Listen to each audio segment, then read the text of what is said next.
नमस्कार welcome to mister T Odia YouTube channel.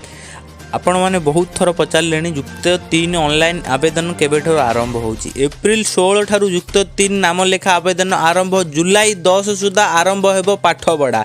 April 16 रु युक्त 3 नाम लेखा आवेदन आरंभ, जुलाई 10 सुधा आरंभ हेबो पाठपढ़ा। शिक्षा वर्ष 2025-26 पाठ्यक्रम अनुसार नाम लेखा निमंते आवेदनकारी माने एप्रिल 16 तारीख ठारू फॉर्म पूरण करें।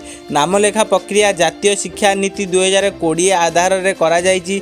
जातीय शिक्षा नीति अनुसार छात्र छात्री माने साम्स माध्यम फॉर्म पूरण करने समय रे निज पसंद अनुसार पाठ्यक्रम विभिन्न प्रकार यथा गोटे मुख्य विषय सहित 2टी उपविषय किंबा 2टी मुख्य विषय किंबा 3टी उपविषय चयन करें।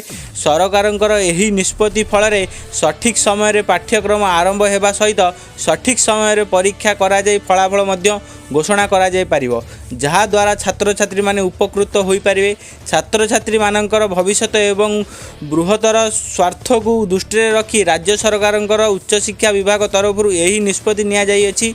सेही भरी शिक्षा वर्ष 2025-26 निमंते 2 वर्षिया बीए एमए एवं एहीपरी अन्य किछि कोर्स नामलेखा प्रक्रिया को मध्य शीघ्र आरंभ करिया पई पूर्वरु सरकारंक तरफ निष्पत्ति निया जाय अछि।